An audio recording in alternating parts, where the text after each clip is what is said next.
नमस्कार। आज का वीडियो बहुत ही ज्यादा महत्वपूर्ण होने वाला है क्योंकि आज के इस वीडियो में हम उन नेताओं के बारे में बात करने वाले हैं जो फिल्मी स्टाइल में राजस्थान में फेमस हुए हैं। तो आप इस वीडियो में आखिरी तक बने रहें। राजस्थान के वो नेता बहुत ही कम समय में राजस्थान के सितारे बन गए जिनकी डिमांड अदर राज्यों में भी होने लगी। उनमें सबसे पहला नाम आता है नरेश मीणा। नरेश मीणा राजनीति का वो चेहरा है जो एक छात्र राजनीति से निकल कर आता है बिना किसी राजनीतिक बैकग्राउंड के और डायरेक्ट विधानसभा का चुनाव लड़ लेता है। नरेश मीणा ने सबसे पहला विधानसभा का चुनाव छबड़ा 12 से लड़ा था, जिनमें नरेश मीणा ने काफी अच्छा प्रदर्शन करके दिखाया। भले ही नरेश मीणा वहां पर चुनाव हार गए। उसके बाद 2024 के उपचुनाव में नरेश मीणा देवली उनियारा से निर्दलीय के रूप में चुनाव लड़ता है। वहां पर भी नरेश मीणा चुनाव हार जाता है, लेकिन नरेश मीणा ने वहां पर एक एसडीएम को थप्पड़ मार दिया। उस थप्पड़ के बाद नरेश मीणा की चर्चा न केवल राजस्थान में बल्कि पूरे देश में होने लगी।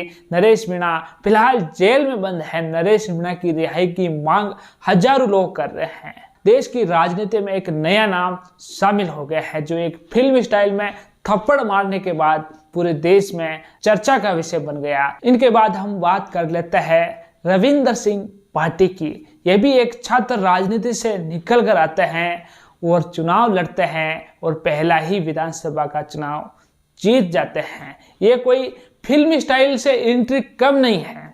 एक साधारण सा लड़का पहली बार निर्दलीय चुनाव लड़ता है और जीत जाता है, राजस्थान की विधानसभा में जाता है। और जब देश में लोकसभा चुनाव होता है तो 2024 में लोकसभा का चुनाव भी लड़ लिया निर्दलीय के रूप में। भारतीय जनता पार्टी के उम्मीदवार से भी ज्यादा इन्होंने वोट प्राप्त किए। ऐसे में रविंद्र सिंह पाटिल की लोकप्रियता आप समझ सकते हैं। एक फिल्मी स्टाइल में एंट्री मारते हैं और राजनीति के बादशाह बन जाता है। अब रविंद्र सिंह पाटिल की डिमांड पूरे देश में होने लगी है। इनके बाद हम बात कर लेते हैं सचिन पायलट की। भले ही सचिन पायलट का बैकग्राउंड पॉलिटिक्स से जुड़ा हुआ है, लेकिन सचिन पायलट आज एक हीरो से कम नहीं।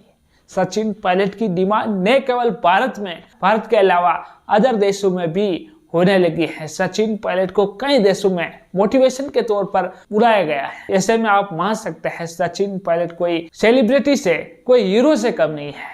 इनके बाद हम बात कर लेते हैं निर्मल चौधरी। निर्मल चौधरी भी भले ही आज छात्र राजनीति से जुड़े हुए हैं, राजस्थान यूनिवर्सिटी के छात्र संघ अध्यक्ष है, लेकिन जिस प्रकार ये पुलिस वालों से अड़ जाते हैं, छात्रों की आवाज के लिए अड़ जाते हैं और जिस प्रकार ये प्रदर्शन करते हैं वो कोई हीरो से कम नहीं। इनकी दीवानगी युवाओं में बहुत ही ज्यादा देखने को मिलती है। तो आप मान सकते हैं राजस्थान के एक उभरते हुए सितारे हैं और राजस्थान की राजनीति में भविष्य में बहुत बड़ा नाम हो सकता है। ये एक अलग ही अंदाज के नेता माने जाते हैं। ये राजनीति में एक हीरो की तरह आते हैं और राजस्थान में छा जाते हैं। इनके बाद हम बात कर लेते हैं किरोड़ीलाल मीणा। किरोड़ीलाल मीणा आज कैबिनेट में मंत्री है।